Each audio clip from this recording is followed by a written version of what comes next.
5, 4, 3, 2, 1. Hi, Larry Marks. Morning, Rod. Thanks for being my first guest. You're welcome. It was an effort to get here in my retirement days. I was going to say you live 2.5 miles away, Larry. I don't think it's Well, you know, at my age, it takes a while to get going in the morning. You got to get your sometimes it's you actually have to get up and then get back in to make sure you can get up again. So, stuff like that. So. I like going back to bed. I kind of lost track of time this morning. I think I was about 20 minutes later than I wanted to be. No, you're all right. You're all right. There's no time frame on these things. So what's happening? What's happening? The world's in a wonderful place. Weather's beautiful. As long as people aren't being a dick. What's your little Christmas jingle? It's the most wonderful time of the year. So don't be a dick. Just don't be a dick. Yeah. I was telling somebody that story the other day about your Christmas party speeches. That's how you always ended them. Well, I'd start that every year on Thanksgiving at the club. And it ran Thanksgiving up till New Year's, where we would do that announcement, tell people what they could and could not do. Don't talk out loud. Don't disrupt the shows. Have fun. Don't use your phone. And remember, it's the most wonderful time of the year. So don't be a dick.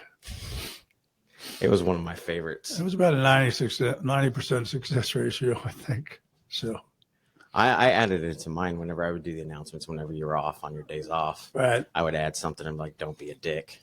But I only did that because the first year I started doing this because you added that. No, so I got you. For people who don't know who are listening, Larry is the longtime owner of the Looney Bin Comedy Club. And how many other clubs did you own over the years? We had 4. The Looney Bin here was open to the day for 20 years later. We closed 20 years after we opened. And then I lost my partner of 35 years, my business partner, Jeff Jones, real suddenly to an illness that he suffered while on vacation as a total surprise. So we had to regroup, and we ended up selling 2 clubs, closing in Oklahoma City, selling a building we had, and then closed another club because it was in the building we sold, and that building, the people that bought the building didn't want it. So yeah. So that was just all came to fruition not too long ago. So I'm trying to drift into total retirement here as soon as possible. And golf. You're pretty damn close now, aren't you? Yep. I got 2 houses to get rid of, and we're done. And they're both got contracts on them. So. And how's the fishing treating you in retirement? Yeah, exactly. I know you like fishing. I just spent way too much money on an old boat to put new electronics on it. So. Like the fish finder stuff? Yeah, so I can actually see the fish I'm not going to catch. Now, is it radar or does it actually give you a visual? I'm not a big fisherman. So. It's sonar for the most part. Okay. Kind of, I guess. So it just gives pings and kind of tells you where like a group of fish are. Nowadays it's it's a much clearer image. I mean, you can tell if there's trees and rocks to differentiate between them, and you can actually, on some of the really expensive units, that you can see your lure going into the water, dropping down in front of a fish, and if everything's right, you can see the fish get it. And that's what you have? No. Oh, okay. No. I was going to say, how expensive was that? It's the ones I bought weren't cheap, but I spent a couple $1,000s on 2 of them, and some accoutrements to go with it. But you can spend $5,000, $6,000, $7,000 on one single unit. It's got a screen on it, probably twice as big as what we're using for a computer screen today. Probably 20 inches. Looks like a small TV sitting on the front of a boat. Yeah. What gets to us, I fish with my son all the time. Who's hang on a second, Larry. Rick, quit it. Come here. We're surrounded by a pack of dogs, for those wondering, and they're trying to chew off my leg, but I'm resisting. Oh, the princess. Those of you who know princesses and have one at home, that's exactly what this dog's like. Yes. They can be cute and nice, and then all of a sudden they bite you in the ass. She's the most important one, and she knows it. I was telling Rachel earlier, I was like, I guarantee you she'll end up in my lap at one point in time. Sure. And here we are, not even 5 minutes in, and she's in my lap. My partner, the one who passed away, he had to take care of one of my dogs, had a black lab named Rocky, who was 120 pounds and not fat at all, just a big dog. That's a big dog. Scared the crap out of my partner. He'd kind of take his arm and give him his food over the fence if the dog was kind of 20 feet away. And the dog wasn't, bark loud, but that was about it. And then, so you would have thought he was just hated dogs until he got a Shih Tzu or something. And then it never left his lap for the next 10 years. She's connected to Rachel's hip for sure. Exactly. If Rachel's sitting on the couch, this dog is on her left hip. I'm pretty sure it's going to cause her hip issues later in life. I'm just saying. But she's a good dog. They're soulmates. I'm pretty sure my wife loves this dog more than she loves me. Possibly more. I'm pretty sure. Yeah. In fact, guaranteed. I think I've heard her tell her.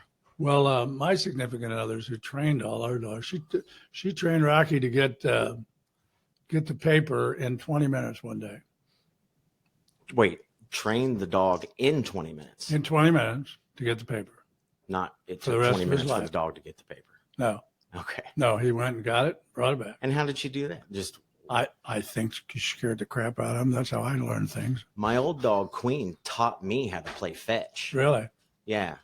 One day she came up and brought me something. I threw it. She brought it back, and she trained me. Like it's just something that she naturally wanted to do, I think. My son, I actually adopted Rocky from my son. My son had visions of having this dog and this great big dog, and then he found a woman, and then they moved away from where I was living and into an apartment, and then found out the apartment wouldn't allow any dogs. So he left the dog at my house for a month, and then it became 2 months, and then 3 months, and I finally had to say, look, is it your dog or my dog? You can have the woman, I'll take the dog, then we'll all be happy. But he trained that dog to fetch a Frisbee. It's probably one of the best Frisbee dogs I ever saw, because he would feed the dog in the Frisbee, put his food in the Frisbee.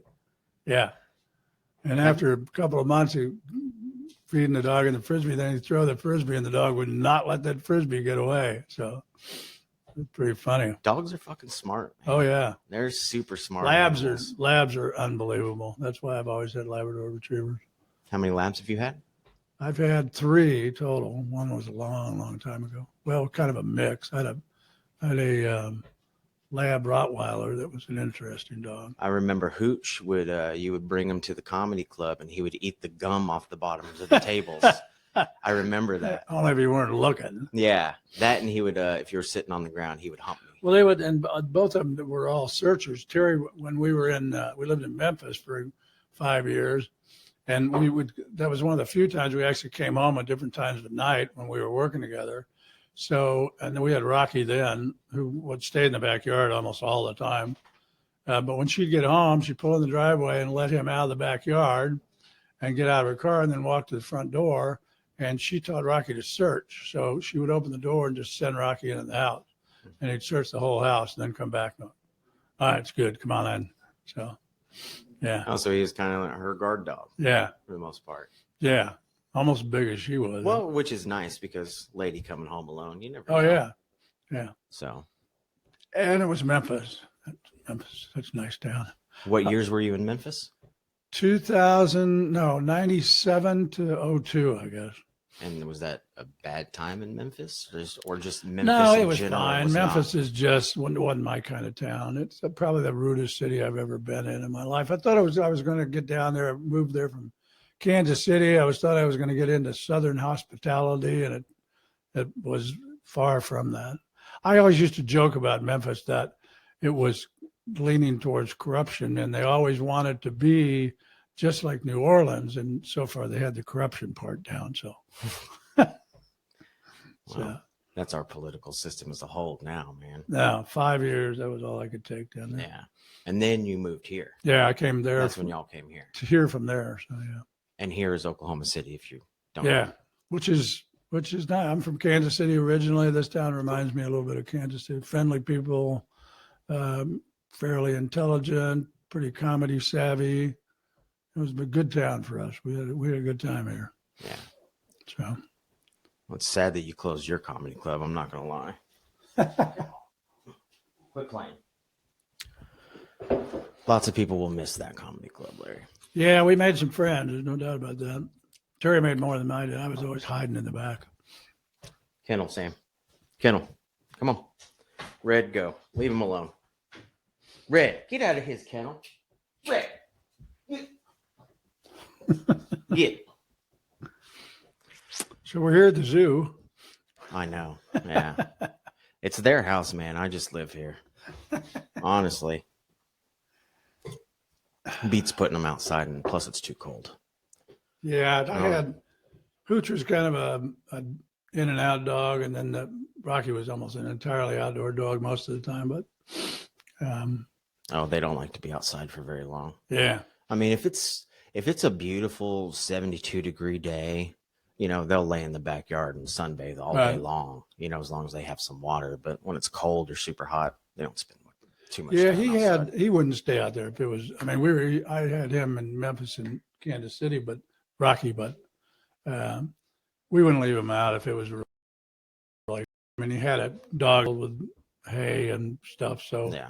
he wasn't going to freeze to death. He's a Labrador. I think they got 3 layers of fur on him. So, but if it got real cold, he'd come inside. Yeah. They were great indoor dogs. Hooch was a maniac. He took out my cable system 3 times outside. Knocked out 21 fence slats.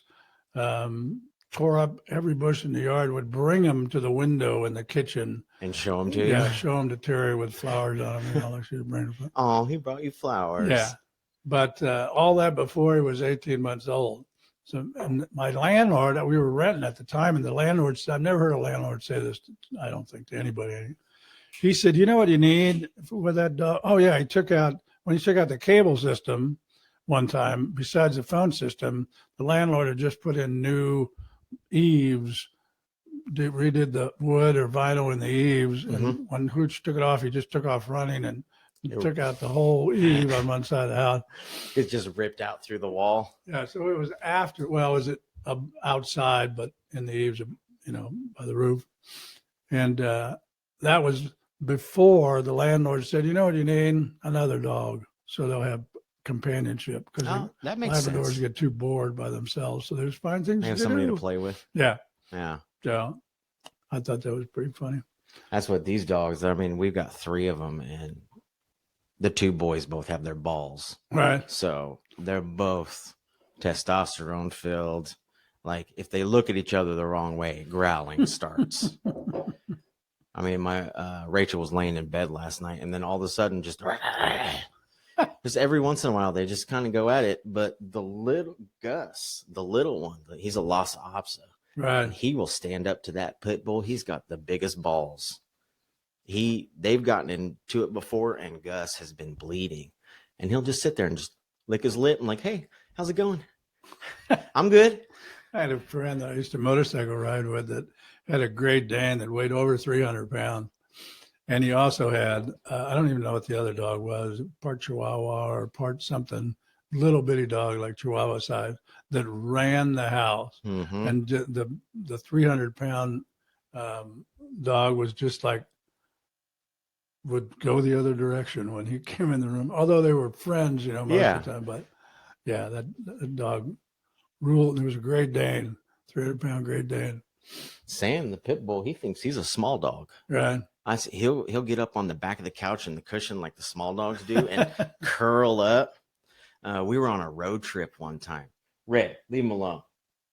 We were on a road trip one time, and we had brought Princess's little bed with us to put in the back seat so she could sleep. And you look back there one time, and this pit bull is circled up in this small, squeezed in this little dog bed. It's like, dude, you're not a small dog. He's like, hold my beer. Yeah. So what else happening? Politics, marriage, life. Yeah. I mean, you're the connoisseur of life, Larry. How old are you now? 77 on my last birthday, which was just about a month ago, as a matter of fact. Happy late birthday. Yeah. Yeah, I wasn't sure I was going to get through 23. I wasn't sure I was going to get from 76 to 77. But That's true. You had a bad year. turned out to be a little easier than I thought it was going to be. Well, I'm glad everything turned out all right. Yeah. You're a good man, Larry. I spent a lot of time with you over the years. Spent a lot of time pissing you off too. Which, Yeah, for those of you who don't know, Jaws used to work for me, and I believe that he worked for me like maybe 5 times or something. I believe I quit twice and you fired me twice. Okay, so you see, So, yeah, that would be 5 in, times. out, in, out, in, out. I had a little bit of an attitude problem. I think I still do. Yeah, it's And good. authority problem. Kept me young.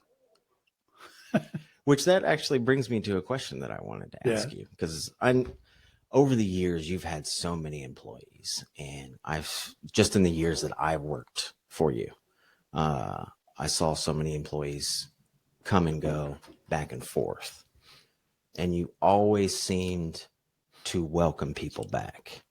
And for me specifically, I know I put y'all through some shit, because whenever you met me, I hadn't quite got into my bad years yet. I actually just started when you met me.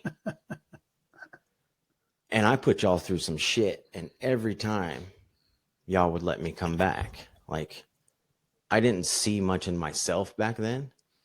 And I was wondering what you guys, or what you saw.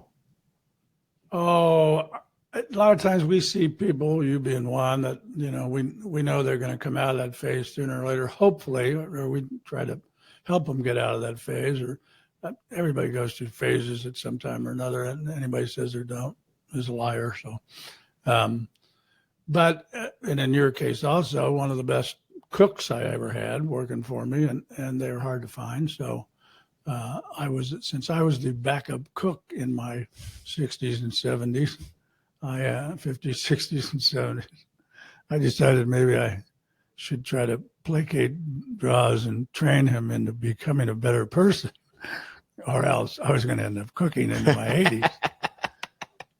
You found a couple when I wasn't there. There was a couple good cooks that you guys Oh, had yeah, over the years while I wasn't We there. managed to fill a little bit, and actually ended up with a great cook after you decided that was it for comedy club working kitchens and kind of stuff when you did leave the last time. That was the last time you fired me. Yeah. Yeah. Straw that broke the camel's back. Yeah. Can't remember exactly what that was. I don't. But we probably shouldn't bring it up anyway. Yeah. We're over it now.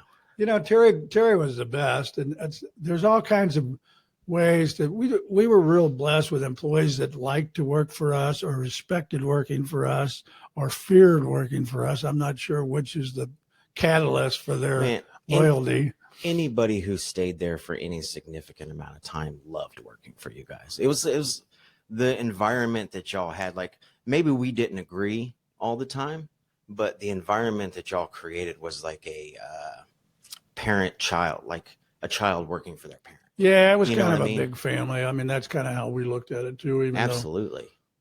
But I think some of it was also that, you know, every once in a while business kind of goes off a little bit, and then, or employees have babies or relationships, or they go to try something else, or they just aren't making enough money with us, so they'll go do something else, and then business comes back, or they decide that the somewhere the grass is not really greener on the other side of the fence. So if most people anybody who left us on good terms was always welcome back, I think. Yeah. And even some that left on so terms, you know, we think everybody deserved a second chance. And whatever their situation was, life, work, you know. Well, people are always able to change. Yeah. Not that they're willing, but able. We weren't real big on people that kept us around or lied to us, you know. It's like, which is why we always kind of treated it like a family kind of thing. You know? Yeah. Families don't get along that way too. If you're lying to your mom and dad all the time, you're not gonna. And if people didn't fit, you could tell. Yeah. In a very short amount of time with all of us. you know. Yeah, that's why it worked out too, I think. So Absolutely. it was we had a great time. This was a great city. We were there for 20 years, like I said, and don't have too many regrets about the employees for the sport. Percentage would be low about those that we try to forget rather than those we try to remember. Absolutely. I do remember everybody knew that if Terry was mad at you, it was still going to be, but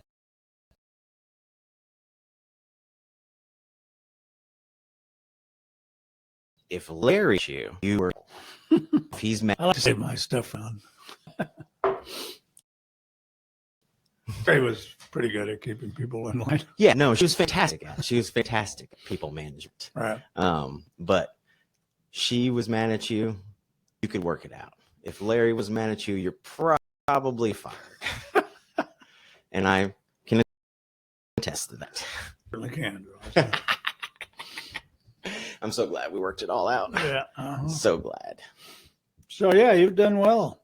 Yeah. Well. Well, I decided to change my life finally, Larry. I mean, it wasn't while working with you. It came after that, of course. You know, like you met me when I was 25. I had just gone through a really bad breakup. The chick that I was supposed to marry cheated on me and left me. That's when you met me. And that's when I started drinking, which led into other things down the road while I worked for you. But 37 came around. It was 12 years I spent in a kind of downward spiral for the most part. Don't get me wrong, a lot of good things. Like I met my wife, I got married in that time and everything. But something, when I was 37, there was one morning, you know, I woke up. I'm actually, I wrote about this in my book that I'm writing. One morning I woke up shit-faced, absolutely shit-faced. Rachel was so mad at me. And it is the most shame that I have ever felt in my life. Right. The most shame. And it's not the shame that I may have fucked up the night before. And it's not the shame that my wife was mad at me. It was the shame that I continued to let it happen. Does that make sense? Sure. That's the stop point. It always starts and stops with us, not somebody else. Absolutely. You can blame it on somebody else, and sometimes somebody else may have been semi-responsible for getting you in trouble. And I have noticed that some of the highs and lows in most men's life have to do with a woman on the other side. Yeah. The highest and the lowest, but not always. I mean, absolutely. A good woman. Yeah. So, but nothing's ever going to change people unless they change themselves. And that's true about every aspect of life. You know, athletes don't get to their best ability until they are willing to push the extra mile.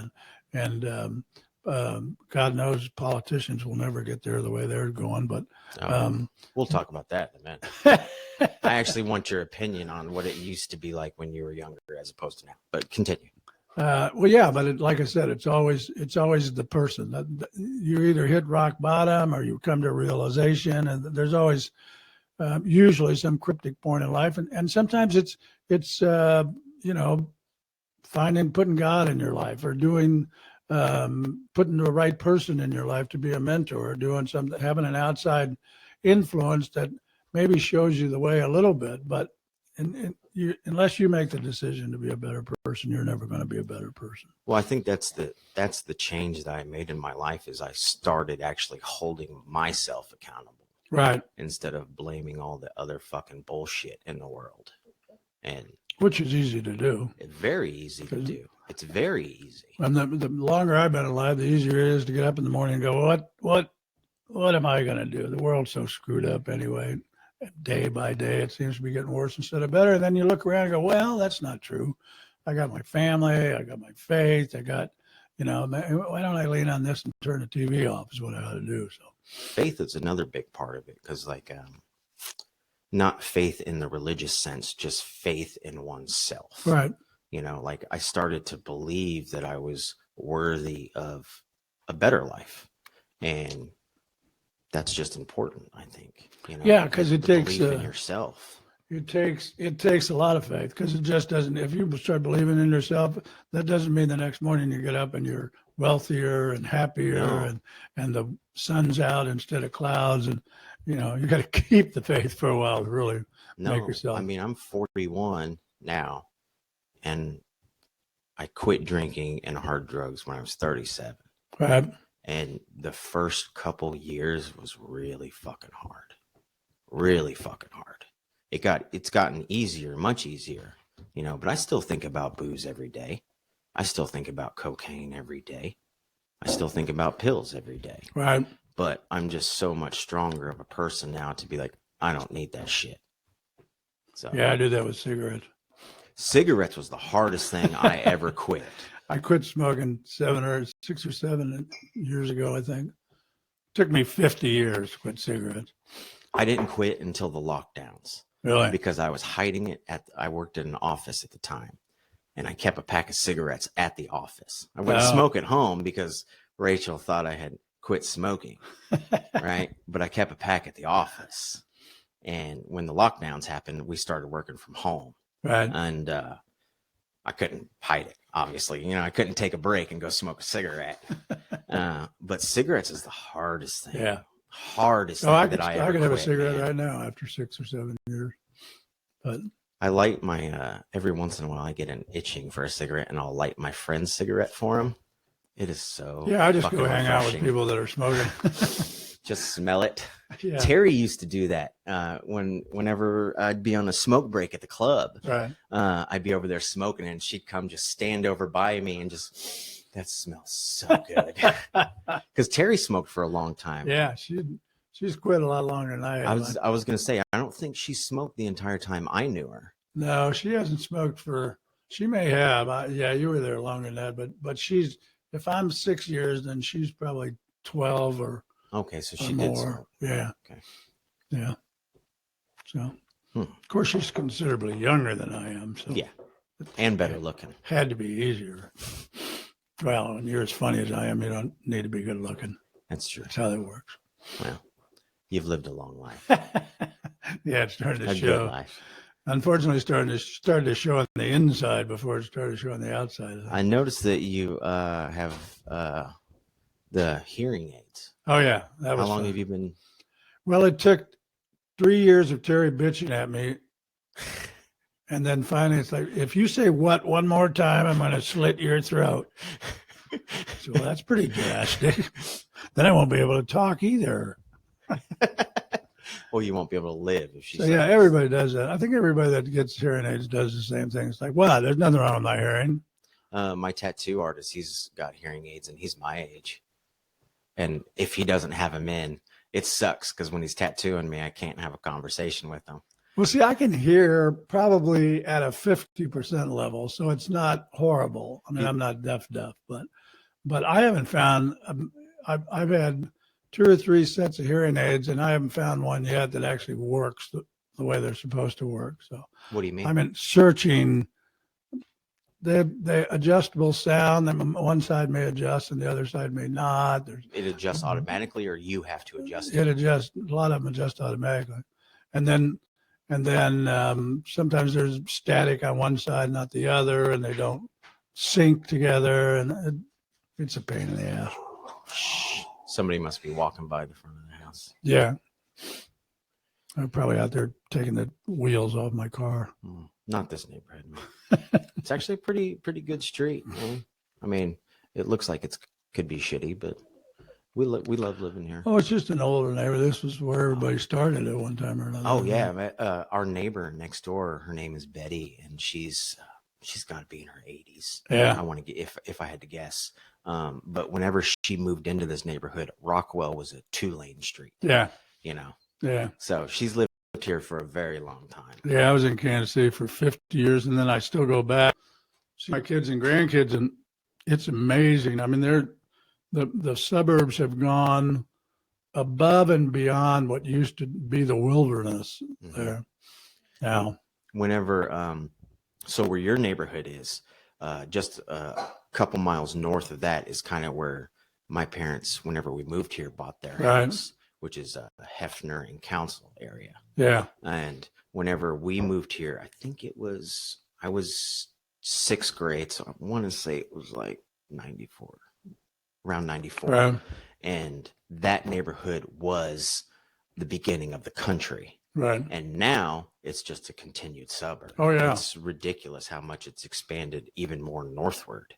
I mean, Deer Creek is basically a suburb of Oklahoma City now. It's expanded that far north. Well, one of the things that makes Oklahoma City so interesting and desirable is that it's a round city, so that as it grows in dimensions in a circle, Mhm. as opposed to there's cities like St. Louis and Memphis, Kansas City to a point that are a lot of them are dissected or end with a river, like St. Louis ends with the Mississippi River, and then it's Illinois on the other side. Uh-huh. Memphis, it's Arkansas on the other side of the river. So the river can't grow, or the town can't grow that way. I mean, it can, but the other side becomes an entirely different state or Yeah. something. So it becomes a big fan, so that the farther out you get in the suburbs, twice as far as in a circular city like Oklahoma. Even though Oklahoma City is a huge land city. I was gonna say, isn't it the largest land-based city? Well, in the I think US, I want to say it's in the top 5, I think. But Yeah. but it's the best way for a city to grow, and it also is the easiest way to take care of traffic. They kind of didn't quite go as far as they could go with the crosstown traffic when you get to 35 because of Moore and Norman, and it probably has more to do with the college than anything else. Mhm. But easiest town of this size that I've ever lived in to get around in. There's no Yeah. doubt about that. Well, that turnpike that they've expanded over the years it's helps a lot. I mean, Yeah, you can't say that too loud to people down in Norman. well, I mean, They lied to us. Well, I remember when I was a kid, the turnpike, I mean, it was supposed to be, you were supposed to pay until the road was paid for. Right. And then it was supposed to become just a free highway. And they continue adding on and adding on and adding on.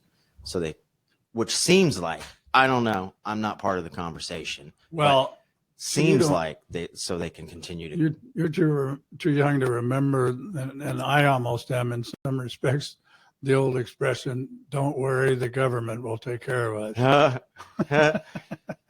And therein lies the problem. No, it's only going to be a couple of years. We're going to take an extra couple of pennies out of your paycheck, and then it'll all be la la land. Well, that's what with the new not the what's the Paycom Center? The basketball arena. The Thunder Arena? The new basketball arena that they Right. just voted on, that continued 1 cent tax, Yeah. I think is what's going to pay for that eventually, and it just continued the tax. Right. So you're not actually paying anymore, but you're still paying that extra tax. There's nobody you can trust like a politician. It seems to perfect segue to ask you politics when you were younger, because you were born in 50s. I was born in 1947. 1947. So 1947 to 2024. I guess we'll say the 60s, because I mean you had gotten out of high school in the 60s, and then you joined the Army, or you went to college. Well, the Army joined me. Oh, they forced you to. Yeah. That you were I don't know drafted. whether I'd You call were it drafted. indentured servant, but Were you yeah, I was drafted? drafted in 1967. Yeah. And fortunately for me, there was a war I got to go overseas. So Vietnam. there you go. Yeah.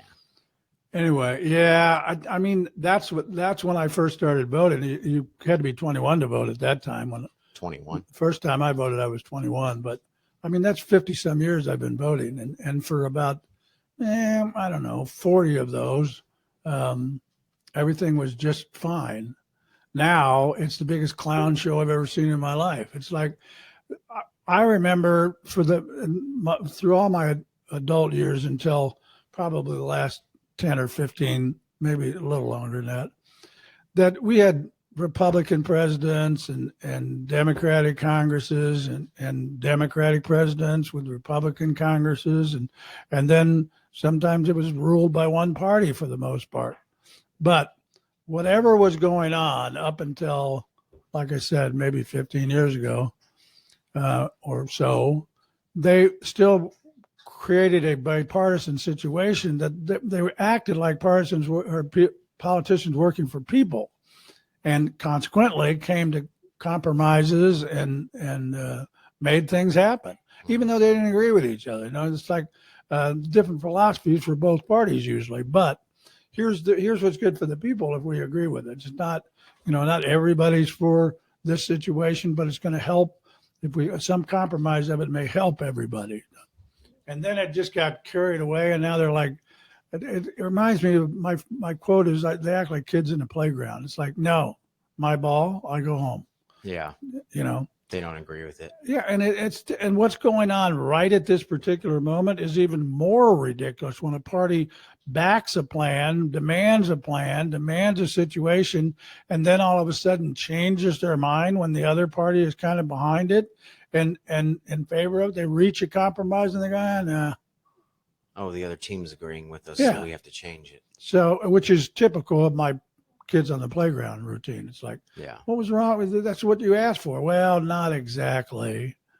You know, Yeah. we wanted to wear red at the game. Okay. Well, it seems like politicians nowadays don't become politicians because they want to be politicians. They become politicians because they want to get rich. Maybe I because don't. You're not supposed to be able to get rich on it, but there. I mean, you have privy to a lot of backdoor deals, I guess. But Yeah. But- But so many politicians nowadays are. yeah, You know, people are. some of them are rich before they go in because they have the money, so they can be a politician. You Mhm. understand? They don't have to rely on that. Obviously, federal government politicians are able to make some money and have benefits that, you know, surpass a lot of other people's jobs. But you're not going to be a millionaire being a politician. You have to be a millionaire beforehand. Yeah. Usually, or make some shady deals, I guess. It's just become, it's like we've lost it. And the American public is probably to blame for 90% of it. They got complacent. They figure their vote's not worth a damn, so they stop voting. That's They- how a lot. I mean, a lot of people feel like their vote just doesn't matter. Yeah, but then you can't complain about the people the politicians that are in your district or in charge of your district and all that stuff. If you didn't vote for them to begin with, half of them don't even know their names. So, Yeah. you know, it used to be a standard joke that most people didn't know what the vice president's name was. You know, so certainly not the rest of the Secretary of State, Secretary of Defense, and all that stuff. It's like these are the people that are controlling your life. So you got to kind of pay attention a little bit, you know. Yeah. And Now- not just looking at the headlines, paying attention. Right. Like you have to look into it a little Well, bit. and the children of the 60s changed the world. 68 probably the most influential year in the history of the United States and how things changed and how there was more people put their voices out there to make things happen.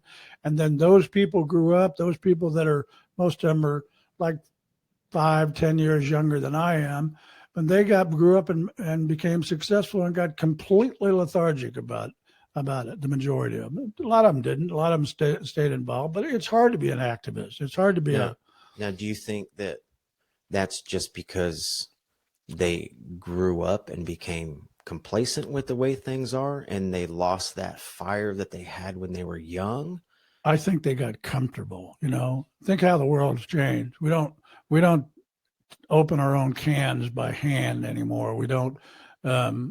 Everything's automatic. You know, we don't stick shift our cars anymore. We don't. Everything's power this or power that. Do you know that they don't even teach cursive in school anymore? Right. Yeah. And have you seen the drivers? Jesus Christ, get out of the way. So yeah, that's another one. We don't need to teach them that. Pretty soon the cars are going to be driving themselves. Let them hit a couple of people in the meantime, and then we'll get our ways and make all the cars drive themselves. Yeah, it's see this is the nice thing about getting older. Once I retire, I can just sit around and bitch about everything and tell them how great the old days were. You people don't know what you're missing here. Y'all don't know shit. You don't know a damn thing. Listen, I was in Nam. I know how to tie my shoes when I was 2. You don't have to tie your shoes anymore. Velcro and slip-ons. These damn idiots. What do you think about like the military? Do you know anything about the military industrial complex? Military what? Industrial complex. Which has existed forever. Yeah. Yeah. Yeah. I mean, ever since You can't totally trust it. yeah, Eisenhower gave a speech warning about it. I think it was after World War II.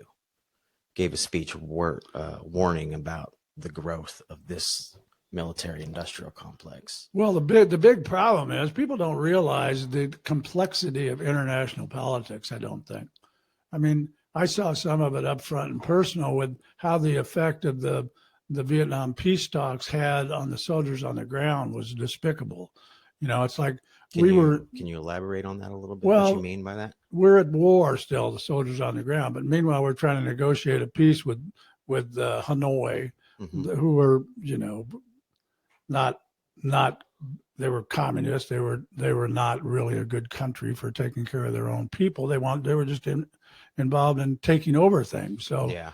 um, but meanwhile, the soldiers on the ground were under ceasefires a lot of time, or ordered to kill, ordered to shoot orders because of the fact that they didn't want to disrupt the peace talks. Mm-hmm. And I was in situations myself where I had to ask permission to. There was a curfew on, and there's 3 people wandering around the rice paddies with carrying rifles. So I had to call in while I was on an ambush to see if I could stop them or shoot them or do whatever. And sometimes had to wait for longer than until they disappeared before I ever got an answer. So it was kind of playing politics with your lives. And for one the of most those part. situations, after I never got an answer, and it was morning, and we came back in, then we had some report about activity in an area that I saw these people walking into. That We you- sent somebody out to get them, and we got 3 troops killed because that's where they were, and that's where they set up. When I could have eliminated the whole thing 2 hours before that. Yeah. So, I mean, that's a real small look into international politics, but that just goes on. And I mean, people should wonder and they talk about it. It's like, why is so-and-so our ally now and they didn't used to be then, or vice versa? You know, it's just like, go after where the power is, where the money is, what can do you most good from a world trade standpoint. Mm-hmm. It's economically and power driven, you know, it's like, and again, if your leaders aren't all on the same page, you're going to fall to the bottom of the leaf stack. I'm sorry. It's just the way it is. That's what scares me about modern day politics is that a majority of the politicians cannot admit when they're wrong. Sure. And I think it's very, very, very important as a human being just to be able to step back out of a situation and be like, I'm the problem. I'm the reason this is not going forward. This is what I might need to change. I'm sorry, I was wrong here. Well, that's asking a lot. I mean, anybody has actually matured into adulthood is aware of the fact that that's asking a lot of the population and people in general and individuals and everything, because that's everybody wants to say they're right. Everybody wants to be right. Everybody wants to be important. Very few people can be Jesus Christ. They can't be humble enough to wash a poor man's feet and do that kind of stuff. Yeah. They wouldn't put themselves in that situation. But that's how you have to kind of think that way every once in a while. Not that I'm making a religious point, but it's like people want to be important. They can't be important enough to help people that are less fortunate because, well, that's beyond us. We really don't mess with those homeless people. I was listening to a guy the other day. It's kind of to your point. He was talking about status and how status is a main driver of a bunch of people's decisions that they make in their life. Like, is this going to demote my status? Or, for example, he used an example. there's a lady who ran a school, and for some reason, the school got audited and told that they were subpar. Well, this diminished her because it dropped her in status, that she ended up taking her own life. And he was just using that as an example Right. of how people care about status Sure and they do. what others think about them, and how that's a driving force in some of the decisions that they make. Too many times. And actually, it's the old, some of it's the old keeping up with the Joneses thing. It's like, I've seen people that do things to make it look like they're keeping up with the Joneses, or that they think they have to have because somebody else has it, like everything from cars to TVs to houses to lawn ornaments. I don't care what it is. It's like, why? You don't need that. You can't afford that. You have to live within your means, but at the same time, if you want to better yourself, then better yourself, and then you have to better yourself financially if you want to live in a different financial situation. And we don't need half the crap we've got. God knows. You look around on Big Trash Monday at the things that people throw out. There's a reason why people go pick some of that stuff up, because some of it's got another 5 years of life on it. Absolutely. It's just like, we're tired of this. It's like, don't give it to somebody that, and maybe they think they are giving it away by putting it out there, but why not donate it somewhere? Why not do this? And I mean, there's different, everybody's in a different status of life. It's just because you made money or came out okay on the back end of it, or created some situation like the Microsoft guys and all them that were lucky enough to do that and become an overnight sensation. It's like, you still, why spend every cent you get rather than help other people in the meantime? Why do you have to have, instead of having a 50-foot big boat on the Lake of the Ozarks or Grand Lake, why do you need a 125-foot yacht to park in Miami? It's like, Yeah. Speaking of yachts, what's his name? The Amazon guy, Jeff Bezos.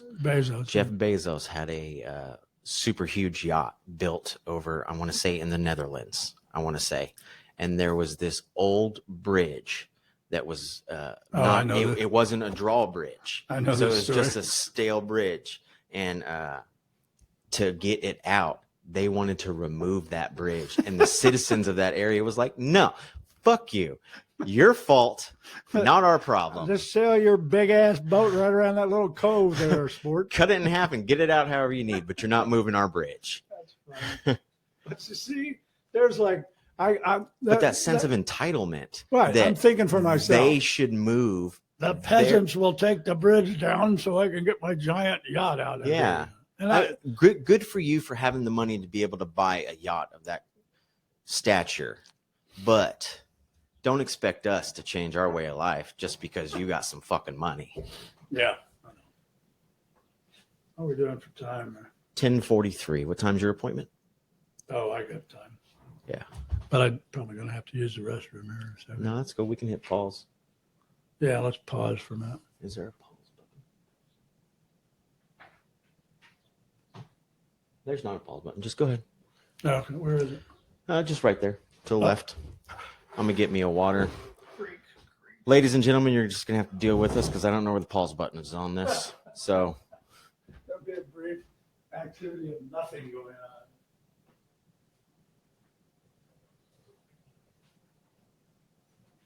I hope you're all having a good day. Larry's going pee. There's nothing really exciting about that. I'm not going to help him. Sam and Red are Princess. The princess. I'm going to get water.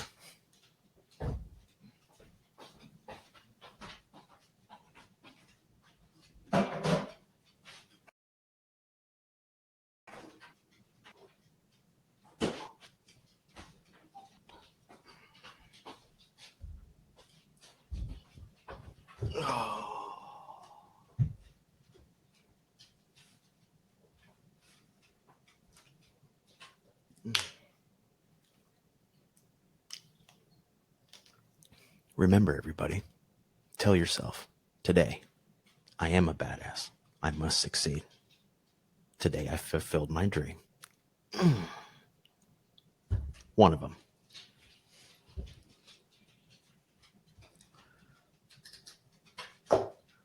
Samuels.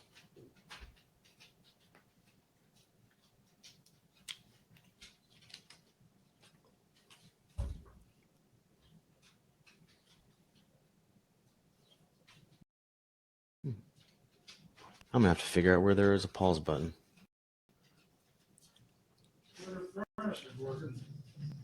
Oh yeah, no, it gets hot in that bathroom with the door closed. It's a small room. Yeah. Yeah. How was your pee? It was great. You know, if you shake it more than twice, you're playing with it, Larry. You know, if you shake it more than twice, you're playing with it. Well, I don't know. At my age, I just do that to make sure it's there. The play with it or shake it. The feeling. You got to have feeling to have feelings. Friction's friction. What made you pick comedy to go into? Because so you were drafted in Vietnam. Right. After you came home from Vietnam, what did you do? Did you go straight into owning a comedy club? No. That was an interesting Was story. it a transitional period? I was married and had a child. Okay. Who I left my child was a month went to Vietnam. I brought you water just in case you want one. Oh, thanks. And when I came back, I got out a little bit early to go back to school. They had a deal where you can, if you were enrolled in school, you get out. And I'd had about all the army that I could take points. I came home. I went to my school. I think I was taking 12 hours in college to try to finish up my college. I was working for this guy. Was from Family Concrete in the afternoon, and then I was a restaurant manager at night. So there was a time for about 2 years ago that I would go to school in the morning, get off about noon, go to concrete until 3 or 4 o'clock, go manage the restaurant, the coffee shop until about midnight, stay until 2 or 3 in the morning, go to sleep, get up at 8, it's all over again. That was exciting, but I was young. So How old were you at this time? Mid-20s? I was 21 or 22 when I went out. Oh, there goes the director. They're playing, so he gets jealous. So bad thing about restaurant business to a lot of people is that I was still going to school, and my restaurant job in the meantime, I was able to double my income for like 4 years in a row. Income started at $100 a week. So 4 or 5 years later, That was the 70s. $100 a week's a lot. Yeah. Well, sort of. Anyway, so then by the second or third time that happened, then I had to work enough that I had to give up something. Yeah. Well, it wasn't hard to give up concrete, but then I Manual labor. got too busy for school, So I'm now in the restaurant business and making okay money, and so that's where I was stuck. 4, 5, 6 hours waiting for college. Yeah. My problem was that I worked in restaurants. I did not that I hated being told what to do, but I like to make my own decisions, and that probably cost me thousands of dollars over the course of time. But I did that. I worked in the restaurant business until I think it was about 1979, 10 years. I ran clubs with bars, I ran bands, I ran coffee shops, fine dining stuff, all that went to the whole realm of restaurants. And then I was working for this guy, actually opened my own place for about 1.5 years. And this was a restaurant? Yeah. Okay. Out in a little suburb in Kansas City with a partner. And then I had some friends that were working for restaurant, kind of a real popular one in the Westport area in Kansas City. Mm-hmm. So they talked me into coming to work for them as a consultant, which I did, and sold my interest in my little restaurant thing. Okay. And then a comic, this restaurant's called Stanford and Sons in Kansas City. It was real popular. It was there for quite a long time. Is it still there? That name sounds familiar. No, they closed a couple of years ago, but yeah, it was there. Or am I thinking of Sanford and Son? Yeah, that was what the owner's name was actually Stanford. Okay. And his son sort of actually worked there at one time when they weren't on drugs. But anyway, so while I was there, they had the restaurant had this upstairs room that's maybe 50 people or so that they used for overflow because the restaurant was so popular. And they ended up as the overflow kind of slowed down a little bit, they put a guitar player or somebody up there, and then it slowed down enough that they were still busy, but the overflow wasn't quite as busy. So the room was kind of not really doing much of anything, and it wasn't a real appealing bar kind of area anyway, So this kid, David Naster, who was from Kansas, was doing improv acts, and he was doing miming for ads in the windows of places like Macy's and stuff. Okay. Street juggling and some other stuff. Air juggling and air juggling. Just it was my work. Yeah, I can do that. Exactly. Not hard to learn, actually. I'm so good at it already. So he came and, hey,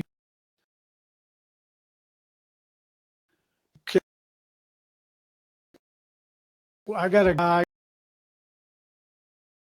partner, and I would like doing comedy.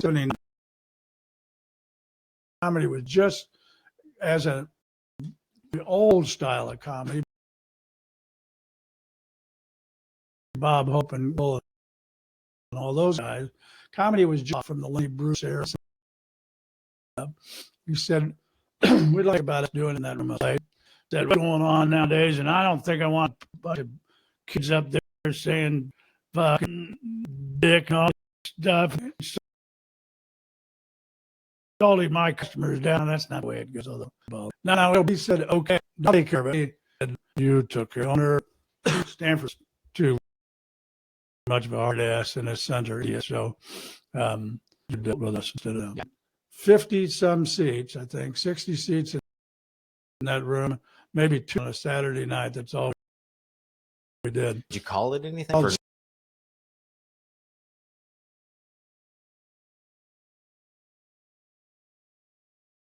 Stanford's Comedy House. I took out, and we got up to 75 people, and then 80 people, and then I did something else. Robin Williams came to that club. He was doing the outdoor theater in Kansas City. Came and just showed up one night and asked if he could do some time to. He was in town. He went on between our little bitty shows.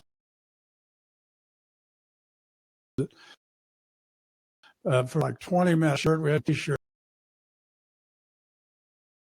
3 or 4 years back.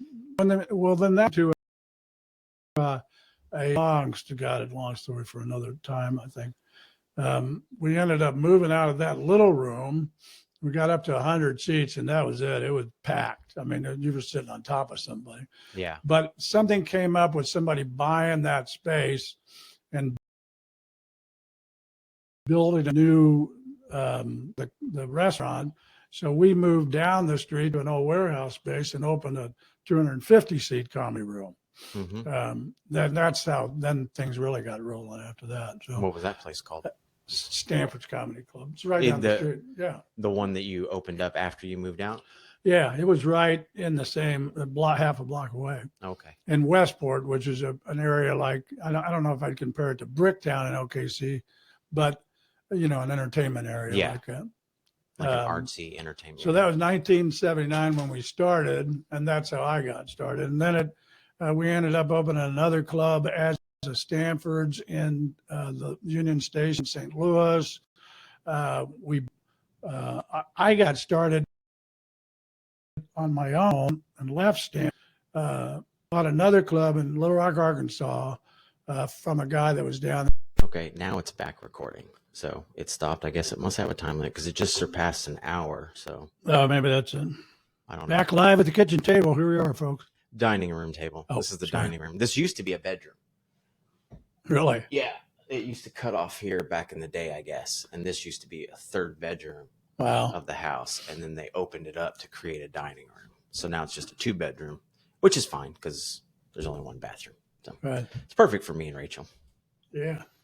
So Yeah, I have. This house reminds me of when I lived in. It was like old Kansas City houses that, God, just amazing. It was actually in my old neighborhood, the one I grew up in. And then later, I leased a house from a friend of mine because I was kind of between wives at the time or something. I can't remember what it was. And it was an old. The houses then were. They had actually built a room between the garage and the house that at one time was a screened-in porch. okay. But before then, the house was 2 bedrooms on either side of a bathroom with a living room and a kitchen. Yeah. That was the house.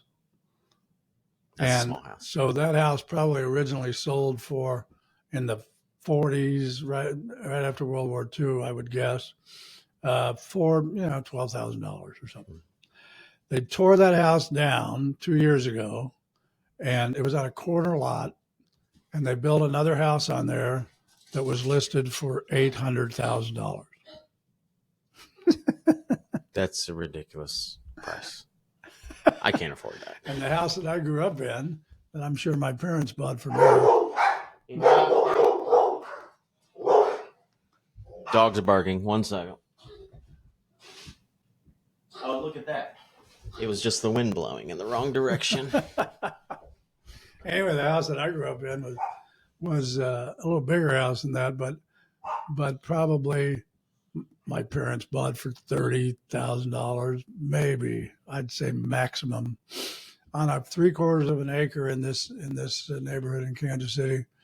And I sold it when my mom got Alzheimer's and I had to move my parents into a home sometime in the 80s, I guess that was. And I sold it for them to finance their being at home.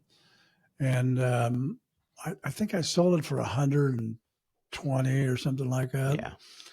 And somebody came in, fixed it up, sold it again for 3 something about 10 years later. Wow. And then somebody came in and tore it down and built another house on the lot. 800,000? 800,000. This is last year. In fact, I'm not sure if they're complete with the construction on it yet. But Some of those houses that are super expensive like that,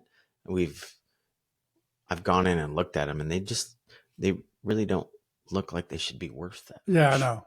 You know what I mean? Yeah, they're insane with the houses. Most of it's location, I guess. Some people just don't want to be in the suburbs, Yeah. And the funny thing about that house is it was right next door to a neighborhood. It was called Reinhardt Estates on the Kansas side in Kansas City. It was right next door to Mission Hills, which is the exclusive neighborhood on the Kansas side in Kansas City. Tom Watson, the golfer, played his home golf course was a place called the Kansas City Club that was right 2 blocks from my house. Not in my neighborhood, but Those are those $800,000 houses. Yeah. That's that. They probably had some $500,000 houses back then in that neighborhood, but pretty interesting. Real estate's a fascinating thing. If you had the foresight to what's going to happen in real estate, and a lot of people have become millionaires because I bought that. And I've heard this before. I bought that plot of land back there for 50 cents an acre. Yeah. $1,000 an acre, whatever it is. And then they build houses on it and they'd sell them for $1 million. Yeah. Hold your thought real quick, Larry. I got to pee now. Tell the world something fascinating, I guess. Yeah, I can do that, I guess. Now we're going to take a break here, folks. Nice day in Oklahoma City today. Partly cloudy, freezing your ass off if you go outside. February.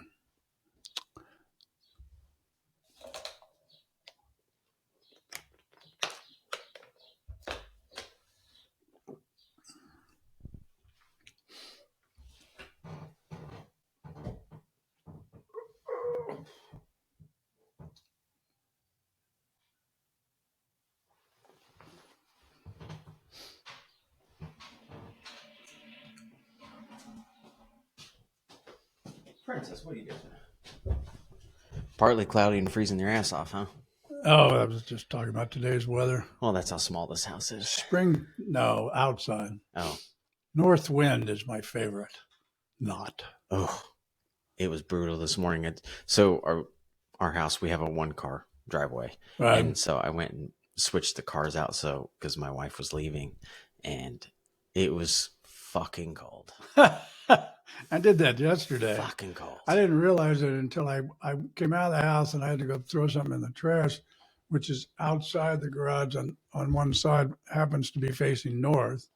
So I walked out of the house into the garage and said, well, it's kind of chilly out here, but I opened the door and the wind hit me and was like, I need to get a bigger coat. It was brutal. Wind was blowing like 35 miles an hour. Like, probably my least favorite thing about Oklahoma City. Oh, for sure. The wind here is brutal. Well, and last year was a great year for it in some respects. And of course, last year I couldn't do hardly anything because I was recovering from stupid stuff. But yeah, I used to think my dad was from Chicago, the Windy City, and I always thought that was the worst. And then we built a club in Wichita, Kansas. I said, nah, Wichita's got it hand over fist over Chicago.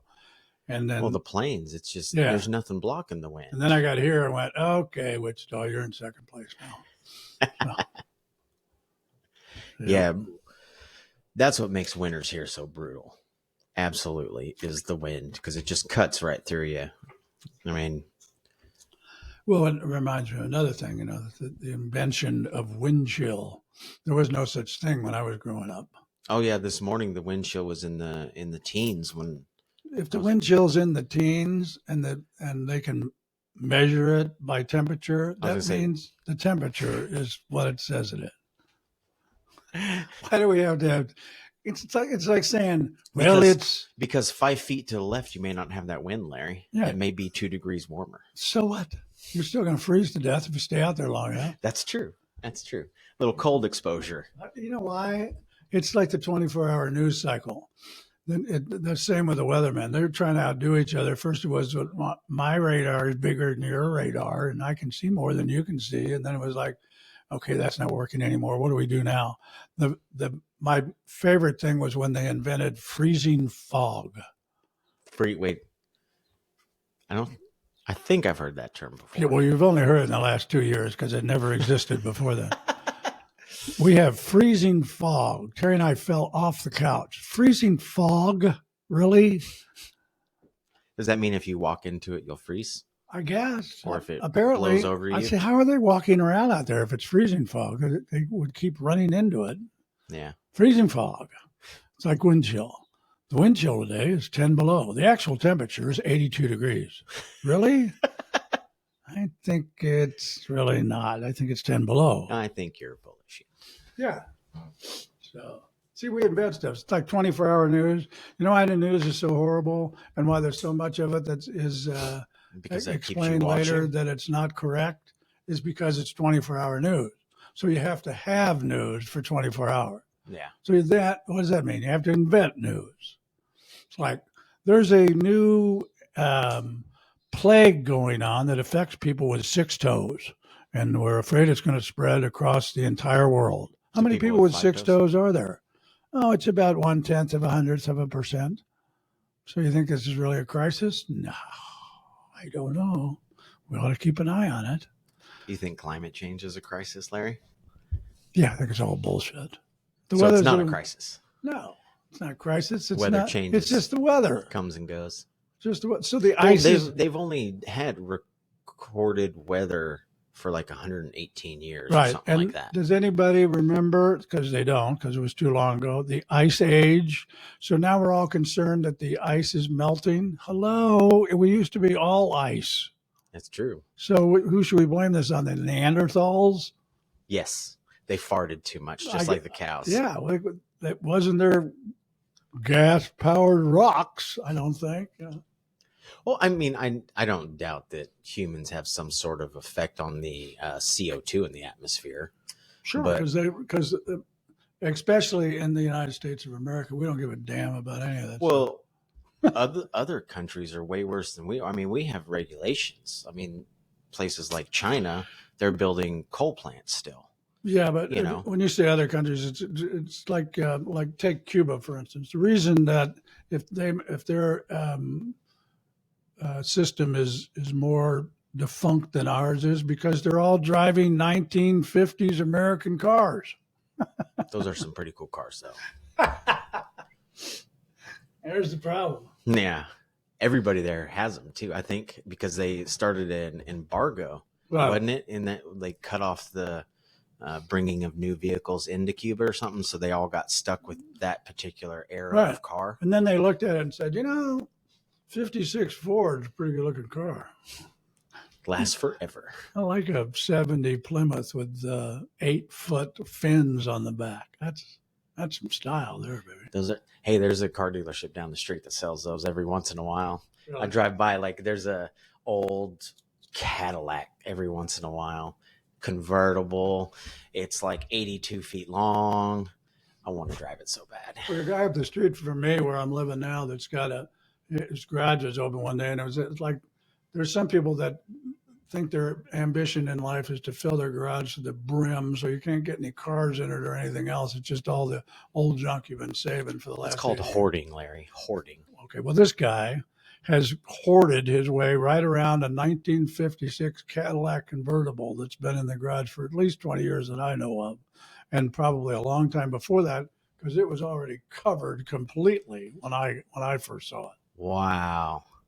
Which is one of the coolest cars in the world as far as I'm concerned. It's got bullet grill on the front and fins with double tail lights in the back and a Continental kit. It's convertible. It's like, oh my God. I'm sure it needs some sprucing up since it's been sitting there for so long. What's he saving it for? I don't know. I don't know what hoarders save anything for, Larry. Well, I think a car, you'd think that you wanted to fix it up or something or keep it running or do something. This is going to be worth some money. It's a 56. I'd cash it in now. Yeah. Well, even in 100 years, it'd be worth more, but still, it's worth a Not pretty to- good penny right now. Not to him, it won't. No, not to him. Not to him. It's his legacy to his grandkid. That's what they're going to inherit is Yeah. that car. Whenever he passes away, somebody's going to be going through his house, not knowing that car is buried in there somewhere. Is it literally buried in his garage, or can you see it? You can see about 25% of it. That's what I'm saying. Somebody's It's going to walk backed in. in, so you get to see the good front part of the car. Well, that's good. They're going to have an estate sale, and somebody's going to walk in and be like, "I'll take everything in the I already garage." bought my ticket. Oh yeah, It'd be like one of those things where you go to storage units. You don't have any idea what's in it. yeah. I'll just be at the state side going, look, I'm bidding on the garage.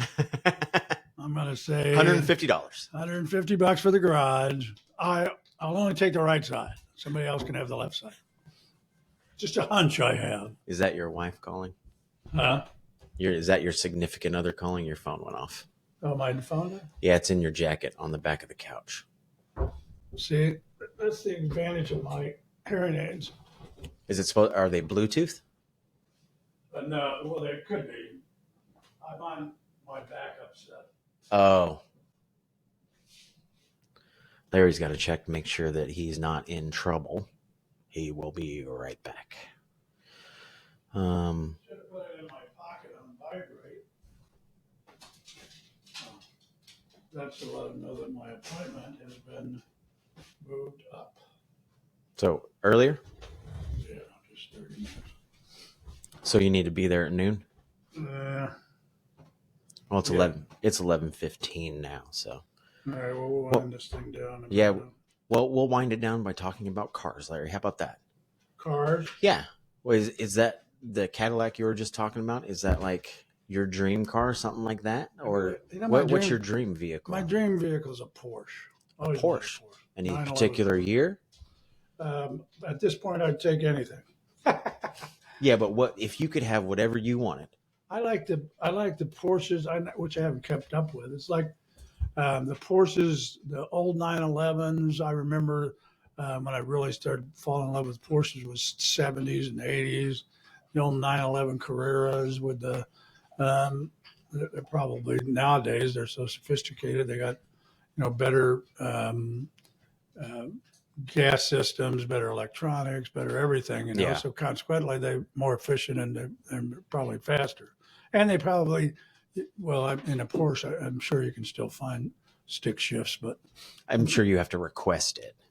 I don't know. My Porsche maybe Well, not. But just about everything they make automatic nowadays. yeah, they actually there are certain models of car you cannot get a stick shift, which is going to be funny because you won't even be able to order one because they'd have to make it. Yeah. A manual transmission. But my first car was kind of fun. I bought this 56 Ford convertible from a guy. When I was just 16 years old, my parents didn't know I bought it until I brought it home. And it did run, but the top was a little raggedy and that they had no rear window in it. So and the boot was torn up. So we used to take it to the drive-in because you could crawl out of the trunk through the boot to get in the back seat. Huh. So we'd go to the drive-in as a couple and end up with 6 people in the car. That big of a trunk, huh? Yeah. Oh yeah. I bought a 79 Plymouth once to tow a boat, my son and I think that was sometime in the 90s. And it was a 2-door, but it was like twice as long as a Honda Civic. Yeah. I mean, you get 2 Honda Civic. Could probably put a Honda Civic in the trunk of this thing. That's how big the trunk was. It was amazing. It had 4 or 5 inches of play in the steering wheel. And we used to drive 2-lane roads towing a boat to go to the lake. Yeah. And you have to kind of guess how far the steering play went before you could adjust the steering. Yeah, because you didn't have power steering back then. No. Which was a good thing. I've been in a car without power steering and it fucking sucks. Oh, yeah. You never seen why your dad was so much stronger than you are? That's why. That's why. Yeah. I was steering that car all day. Yeah. My first dream car was a 49 Packard. That's what my mother drove. 49 Packard? Yeah. I don't even know what that is. It was so cool. And I wanted their car so bad, and I figured it was going to be available to me just about the time I turned 16 because they needed new cars. Yeah. Or a new car. And my dad sold it 6 months before that. I have to think there was something What a dick. Yeah. So I bought a motor scooter. It explains all the trauma throughout your life right there, Larry. I love my dad to death, but I don't know why he did that. That's He knew I wanted that car. He knew I wanted it. Wanted that car. So bought this 56 Ford, and we decided to do the valve job on it ourselves. Me and a friend of mine who supposedly knew more than I did about cars. And we put it all back together and it wouldn't start. And because we didn't realize the valves had to be adjusted, you couldn't just put in new ones. Yeah. So we pushed it to this mechanic's place about 4 blocks down the street. We're pushing it with another car. A winter morning, cold, windows were all frosted off, pushed it right into a car parked on the street 2 blocks from my house. You pushed it into a car that was parked. Yeah, I didn't see it. Was anybody steering, Larry? I was. I was going straight. Damn fool shouldn't have put his car there. It's always somebody else's fault, right, Larry? So that was fun. Oh yeah, I never actually got my dream car. I had a 69, bought a 69 Javelin. Oh, I don't know what that is either. do No, you, I Josh? don't. I know what a javelin is. 69 Javelin made by AMC. Uh, AMC, is that the same people that made the DeLorean? no, Or is that no, GMC? DeLorean was a DeLorean. AMC made, what do they make? Hornets. I don't know what that is Nothing either. you'd ever know. Larry, Gremlin. what You know what a year- gremlin is? I do know what a gremlin They is. made I do Gremlin. know what a gremlin is. Yeah, see. Said, yeah, they made Gremlins, Hornets, Matadors. Somebody bought them eventually. The Javelin had a 289. It was a Ford. They called it an AMC V8. But Yeah. they bought it from Ford. That car was more fun. Three speed on the floor. When I got out of Vietnam, I bought that car, and then I went to Columbus, Georgia, to serve out my next 6 months. And the movie Bullet came out at that time, and I went to the drive-in theater and saw Bullet by myself because my wife at the time had decided that she didn't want to live in Columbus, Georgia, so she went home